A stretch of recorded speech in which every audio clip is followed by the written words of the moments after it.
Hi, I'm Daren. I'm Tyler. And I'm Rich. And welcome to another episode of 3 Foot Good. In this episode, we're still dealing with Freeblades, and we're going to deal with the Magic Phase. So Tyler is going to take this and run with it. The Magic Phase is pretty cool. It happens before the movement phase, so you got to kind of plan it out a little bit more. I know when I first started playing a little bit, it caught me occasionally when I first started, but once you get into it, it's kind of a neat little different system. The Magic Phase is the second phase, and the first phase is not movement, as we went over last time. The first phase is the events phase. So you do magic before you move. For me, when I got into this game, was huge. I came from fantasy, Warhammer Fantasy, to where it was movement, magic, shooting, combat, sort of a thing. And when you don't get to turn your caster to the direction he needs to be shooting because your opponent moved last turn and you didn't move properly beforehand, it can ruin your day. Your caster can't do it. If your caster is no longer in line of sight of the guy you want to buff because he ran to go charging last turn and got in contact with the enemy, you can't buff him because you can't move before you cast your spell. Going into that is the biggest thing for all you veteran gamers. That's going to be different, is that it goes magic before movement. So repeat after me, magic before movement. It's actually caught me a couple times too, especially when I began to play. So yes, it is one of those things you have to start, to try and get used to. All right, so casting a spell.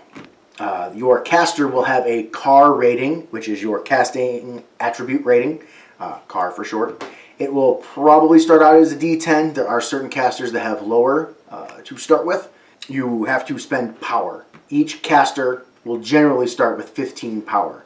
Think of this as your mana pool, your magic points, however you want to do it. Your limited allotment of spells in certain games. Correct. Same kind of concept.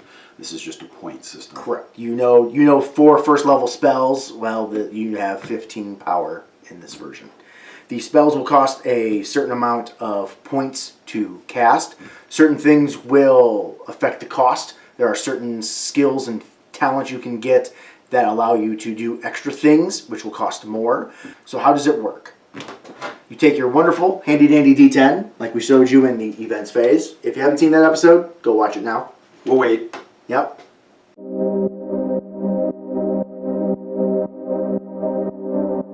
Okay, never mind. So, D10, and you roll it. Your caster rating would be a D10. Like I said, some are going to be D8s.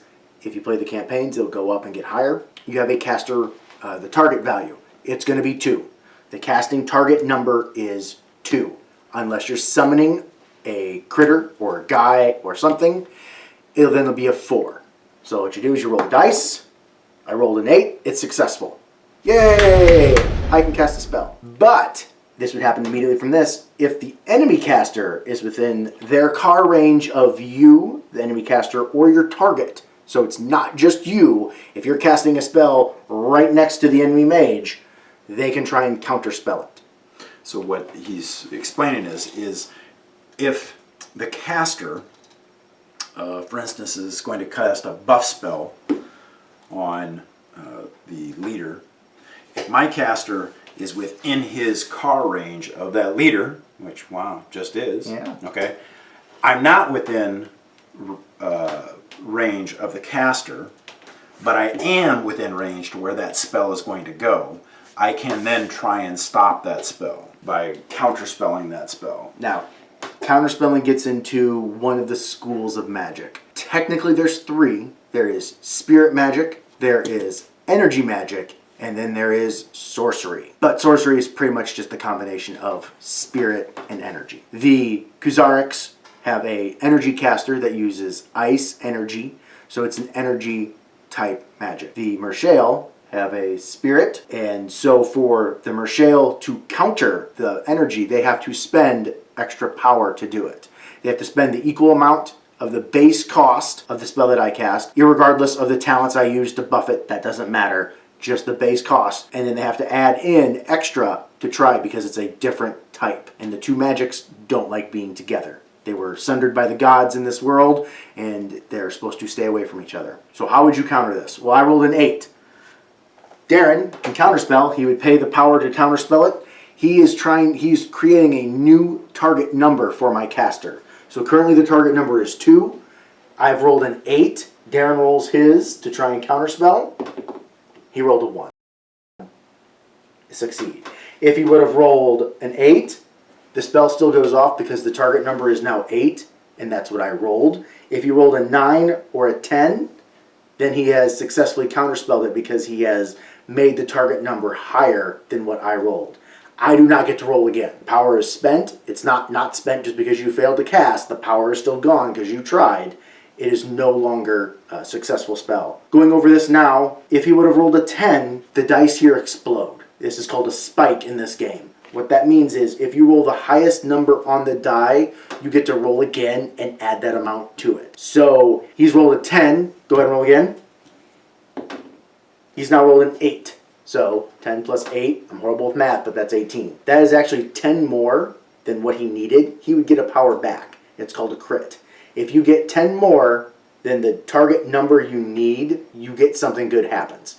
When you're casting a spell, I'm sorry, you actually would not have gotten a power back because you're setting the new target number. If you're casting the spell and you beat it by 10, it costs 1 less power down to a minimum of 0. You don't get power, you can't gain extra power from it, but you can make the spell free. If you, and we'll go into this as it happens, if you get it when you hit, when you wound, other goodies happen.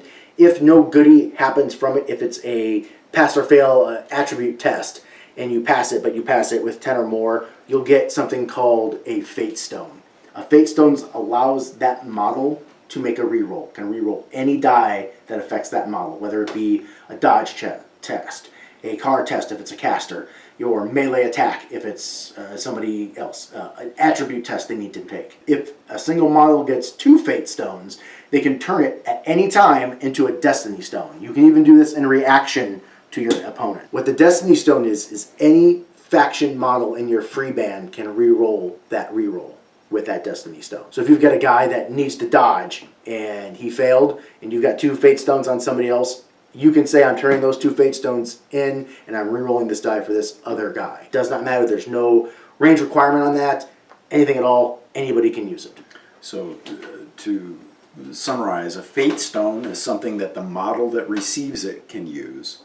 A Destiny Stone is something that anything in the faction can use. So a Fate Stone is just for that model that received it. Destiny Stone, anybody in your faction can use for the reroll. The other thing you need to know with spells is the general range of spells is 18 inches, and you have to have line of sight. Line of sight is determined by the front half, and it's a 180-degree arc. On this mini, more or less, you just draw a line across the shoulders, and everything in the front it can see, and everything behind it cannot. Missile spells have a range of 18. It has the same bands that we'll get into with shooting. There's a short range and then a medium range band.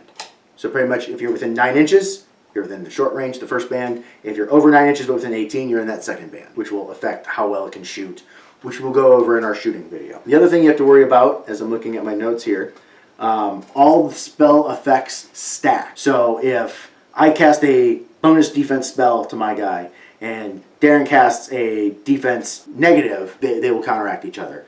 If I have a magic item that gives me a bonus to my melee attack rating, my MAR, and I have a spell that does it, they will stack. I'll get the, if it's a +1, and this is key in this game, you can get +1 or +1 die level.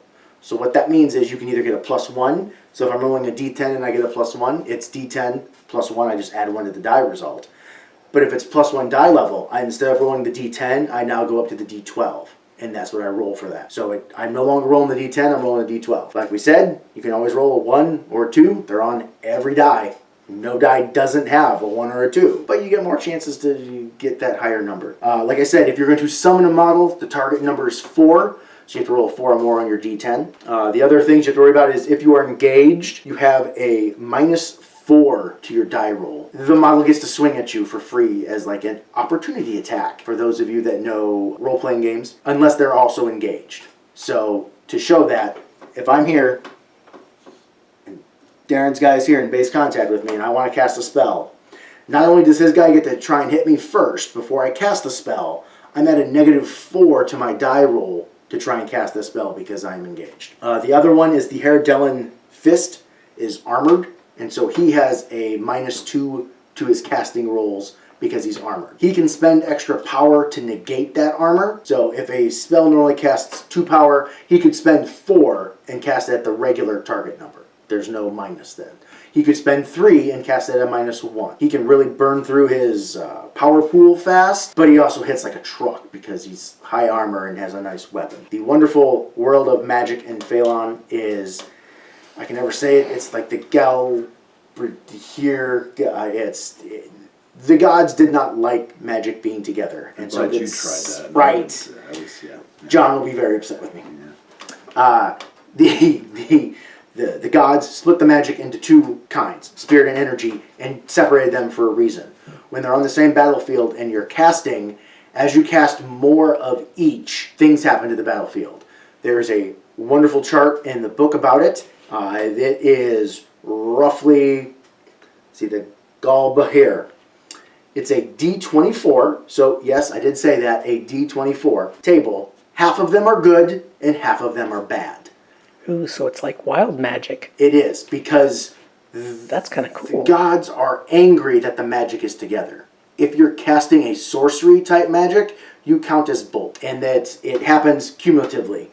So I don't get this wrong, I'm going to read it from the Living Rulebook. So each time you get 9 power of each type spent, the player who used the power last rolls on this table. Each time another 9 is rolled, you have to roll again. But you have to add 9 to it. So when you use 9, you do it. Then you add 18. So when you get to 27 power, you'll do it. Then you add another 9. So then you add 27 to 18, or to 27. When you get up into the 50s, if you're getting that much power on the table, God bless you. That must be an awesome game. You use templates, I guess that's the other thing we can talk about. There is a fire mage that can cast walls. Walls can be done by a lot of different mages. There's the fire magic will do a firewall. The ice mage can do an ice wall. There is like a void wall that can spit you out in different directions if you try and walk through it. There's actual walls of stone, which would then make it to be you can't see through it, you can't walk through it, it's impassable. We also have the radius templates. So certain things will go in 1, 2, 3, or 4 inches, and look at that, those are what those circles are in there. So depending on how big or buffed up your spell is, depends on what range you're using. And then last but not least, there's the cone. So certain things like the flame one has a kind of like a flame breath. There is an ice one for an ice breath. I believe there's a acid-ish type one as well.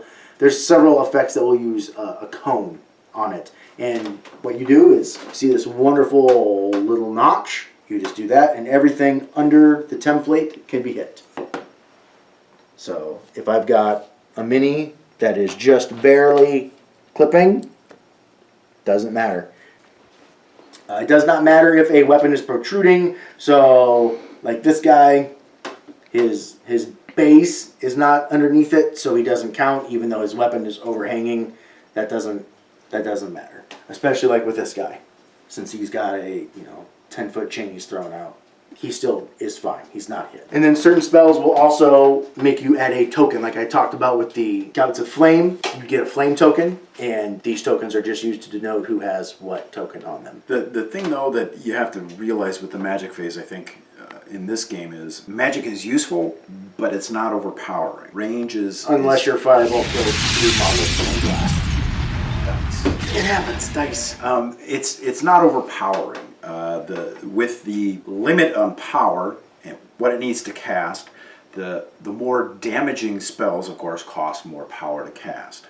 The more buff spells and things like that are generally a little bit less power to cast.